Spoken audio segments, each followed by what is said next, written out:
Kendrick Lamar finally dropped a new song, The Hard Part 5, and it's great. He decided to drop it in the middle of a random Sunday, I guess, Mother's Day. Shout out to Kendrick Lamar. I'm gonna attempt to break down what I can.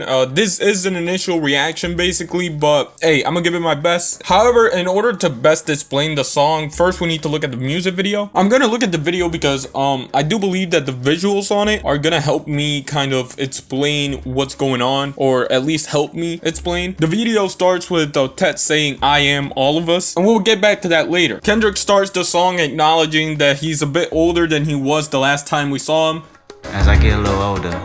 And what feels like a really heartfelt message, and thanking the fans, you know, personally, I appreciated it. I want to say thank you to everyone that's been down with me. The way Kendrick's hair is styled in this video kind of reminds me of Huey Freeman from the Boondocks, and I'm sure that's coincidental, but in the first verse, Kendrick is definitely on some Huey Freeman type beat. I come from a generation of pain will murder his mind. This track is built around the idea of culture. What does the word culture really even mean? He starts off his song by bringing up the negative aspects of the culture. He starts off the verse with bringing up the fact that murder in the culture that we live in is just normalized. Further expanding on the idea of negative aspects of the culture, he brings up what luxury does to the culture, you know, how people will deadass kill you just because you're wearing an expensive belt. As the verse goes on, we hear him bring up points like what happens when someone gets locked up and how culture, I guess, doesn't have any loyalty to them. Kind of bringing up the fact of what does it really mean to be part of this culture,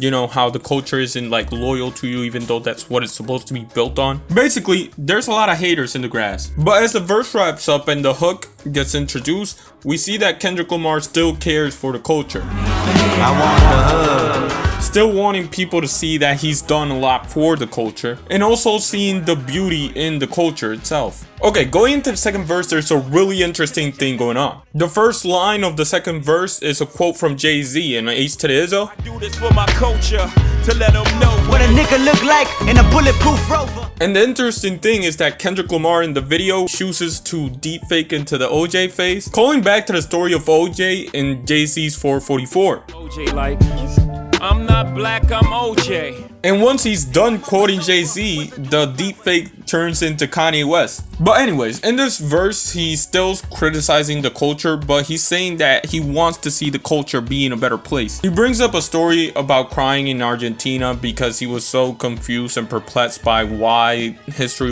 was repeating itself. I'm in Argentina wiping my tears full of confusion. Probably referring back to the death of Nipsey also. Kendrick brings up the nuances of why the things are the way they are. He brings up the fact that this is trauma that people are experiencing and they do not know how to handle it. Kendrick brings up an explanation for the inability to comprehend this trauma by saying that this traces back to the dehumanization of black people that has been going on for years and years, and saying that at this point it's just normal. And again, going back to the video, the verse wraps up with him saying, in the land where hurt people hurt more people, fuck calling it culture. And he says this while having the Will Smith deepfake face on, probably referencing back to what happened earlier with the Oscars and stuff, but also saying that this eye for an eye mentality shouldn't be celebrated, and that it is something that we should look into, not just something that we call culture. Basically, because every time we call it culture, we dismiss the real problem that's going on. So basically, up to this point in the track, we have the first verse, which is all about the problems that the culture has.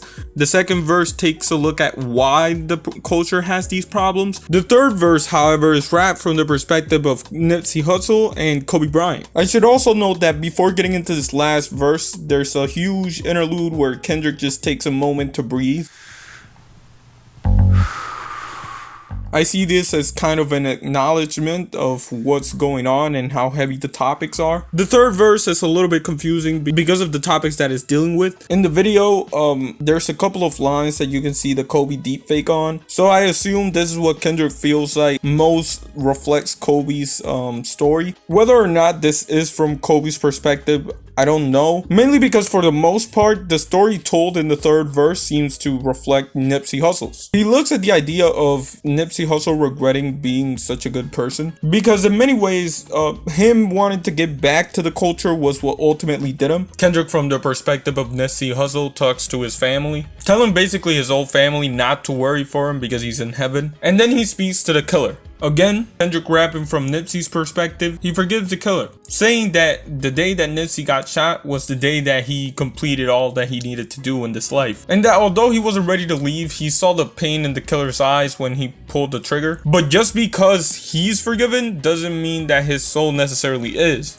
Later on in the verse, again, Kendrick rapping from Nipsey's perspective, he speaks to his older brother, telling him to make sure that his kids watch all his interviews to understand the guy that he was, and to continue living the dreams that they wanted to do before he got shot. Kendrick wraps up the verse, still rapping from Nipsey's perspective, and saying that he can't blame the hood. He says that in order for the hood to change, they had to see that. With one of the final lines of the song, I feel like Kendrick is trying to say something. And though my physical won't reap the benefits, the energy that carry on admit still. Cause when I hear the energy that carries on Emmett Till, and it could be a coincidence, but I wonder if that's a reference to Emmett Till. Because if it is, I guess Kendrick's saying that the purpose of Nipsey's death is to create change, for the culture to see how bad it has become. In the same way that Emmett Till was the catalyst for the civil rights movement getting as big as it was. Again, it could be a coincidence, but based on the words that are said in this verse, I kind of have to believe it. He ends the whole song with saying, "I want you." Again, referring back to the fact that he still wants the culture to be good, and he still has care for it and love for it. At the beginning of the video, I wonder what Kendrick means by saying, "I am all of us." Of course, he raps from different perspectives in this track, but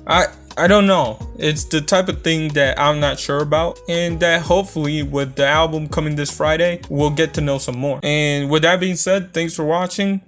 Shout out to Kendrick and shout out to J Dilla.